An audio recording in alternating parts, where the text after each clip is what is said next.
여러분 애니메이션을 실사화한 영화들 좋아하시나요? 우리가 예전엔 저작권 개념이 없었을 때 일본 애니를 멋대로 실사화했었고 어린 맘에 아니 이 작품이 실사화가 됐다고 해서 찾아봤다가 실망했던 작품들이 수두룩합니다. 특히 이 분야의 선구자였던 무술 감독 출신 왕용 감독님이 계신데요. 1990년 그 유명한 도리야마 아키라의 드래곤볼을 대원 동화에서 원작자 허락 따위 안 받고 멋대로 영화로 만들었었는데 여러가지로 기대에 찼던 저에게 참 충격을 줬었고요. 이후에도 꾸준히 용소야와 풍우보이 친미 시리즈도 만들더니 1993년 그 대작 넌 이미 죽어있다의 실사판 북도이권을 만들어내셨습니다.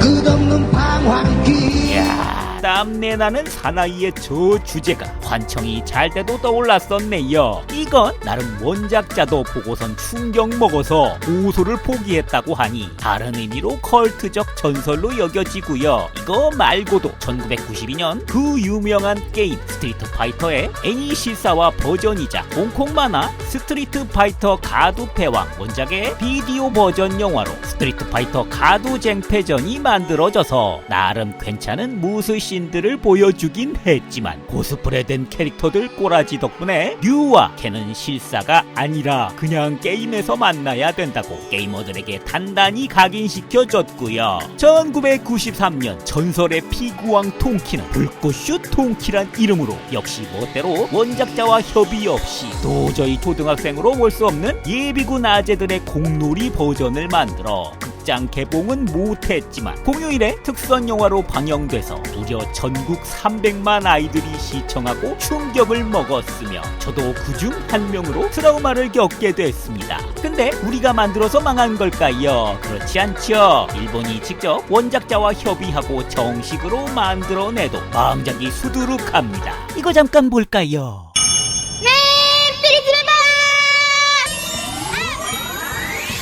아이고 안 보는 산다는 그 세일러문 요괴워치나 은하철도 999는 기본에 명탐정 코난도 실사 드라마 버전이 있었고 꽤나 제작비도 들이고 망한 큰 작품들 위주로 보면 2015년 그 재밌는 진격의 거인도 실사화를 피해갈 수 없었죠. 초반엔 오 하고 봤다가 멋대로 각색한 스토리도 구리고 어색한 망사 타이즈 입으신 거인들의 연기들과 저질 CG까지 더해져 대학생이 만든 거냐 일본 영화의 종말이다 이거 만든 놈들 고소할 거다 라고 자국민들에게까지 거하게 까이며 절대로 나오면 안 되는 영화라는 찬사까지 받았고 2017년 그 유명한 망작으로 절대 안 빠지는 강철의 연금술사도 있었습니다. 이건 정말 떨어지는 CG에 하나도 안 비슷한 캐릭터 싱크로율 그리고 거지같은 연기까지 더해져 장점을 찾는 게 더 힘든 망작이었고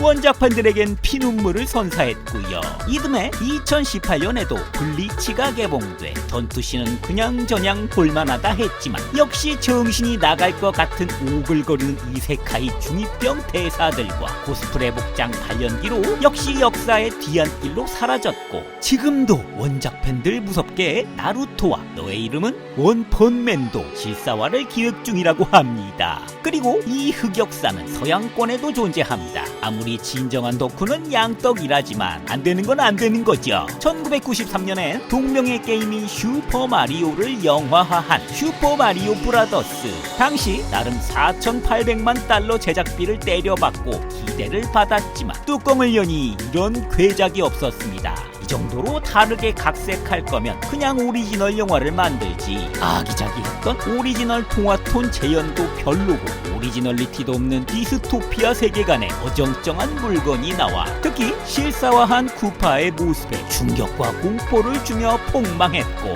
2009년엔 우리 god의 준영이 형이 야무치로 나오고 주연발이 무천도사로 나오는 헐리우드이 만든 드래곤볼 에볼루션이 만들어졌죠. 그야말로 어서 어설픈 연출과 참혹한 수준의 특수 효과가 더해졌는데, 특히 에네르기파 표현 씨는 내가 지금 80년대 우레메를 다시 보는 건가 싶을 정도로 기술력이 처참했기에 세계의 명작이었던 원작에 먹칠을 하고, 이를 본 일본인들은 일본 문화를 향한 미국 최대의 모욕이란 평가를 주고 쫄딱 망했습니다. 그리고 이 짓은 넷플릭스도 하고 있습니다. 2021년 아이고 내가 제애하던 애니 카우보이 비밥을 한국계 이민자 배우인 조은조가 주연을 해서 오리지널 드라마로 만들어 그야말로 험한 것을 만들어냈죠.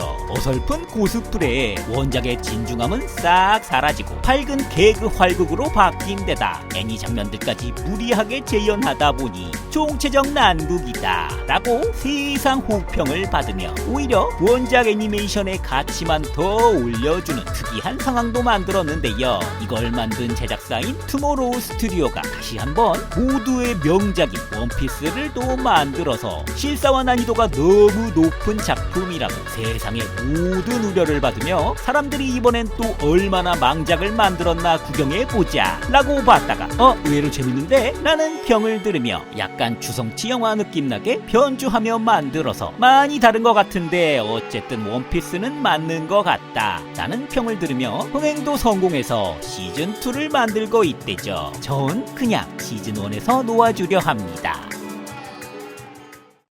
그러면 애니메이션 실사화는 전부 망할까요? 그렇진 않습니다. 우리도 웹툰 원작으로 만든 미생이나 이태원 클라스가 성공했고 허영만 화백의 각시탈도 드라마가 흥행했으며 지금도 무빙이나 살인자 이응난감, 지옥 킹덤 같은 웹툰 원작 실사화 전성시대에 들어섰고 일본에서도 옛부터 드라마로 나온 고등학교에 부임한 조폭 선생님이란 설정으로 고쿠센이나 GTO가 성공했고 노담의 칸타빌레 같은 음악 드라마도 성공했으며 영화도 크로우즈 제로 시리즈도 성공했죠. 공통점으론 CG 쓸 일이 없는 현실물일수록 성공 확률이 올라간다고도 볼 수 있습니다. 미국에서도 엑스맨 시리즈나 마블, DC 코믹스 영화들 다수가 흥행에 성공했는데요. 이런 애니의 실사화 성공 조건은 일단 그럴듯하게 보이는가 라는 현실감이 있겠는데 당연히 CG가 들어갈 일이 없는 일반 드라마물이 편할 거고요. 애니메이션 특유의 액션은 영화랑 문법이 다르기 때문에 각색이 필요합니다.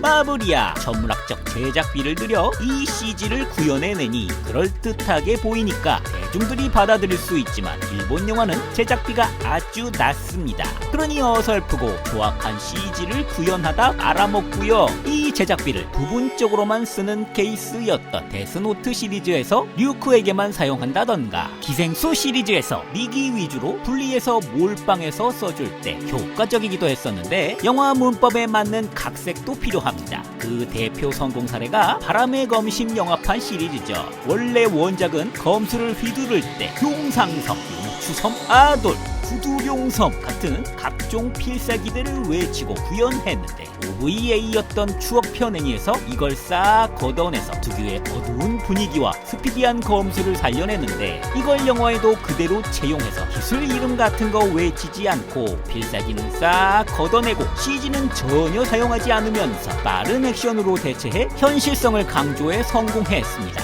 물론 몇몇 액션씬에 만화 장면을 재현한 데가 있어 움찔할 때가 있긴 했어도 양호한 편이었는데요. 만화에선 요리왕 비룡처럼 맛있는 음식을 한 입 먹었을 때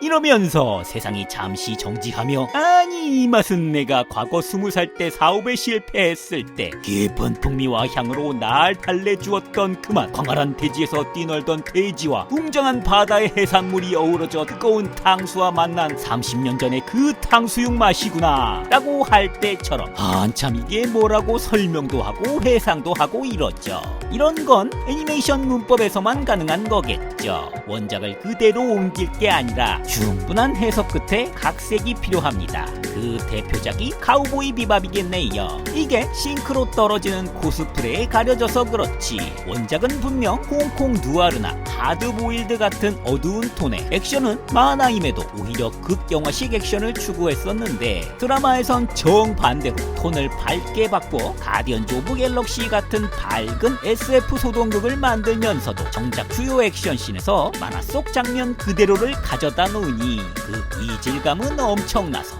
이건 카우보이 비밥이 아니다 라고 원작 팬들 눈살을 찌푸리게 만들었죠. 현지화라고 하기엔 원작의 본질을 망쳤다고 봐야겠죠. 각색은 하되 애니의 본질 그리고 말하는 바가 무엇이었는가 하는 주요 메시지는 잊어선 안 될 걸로 보입니다.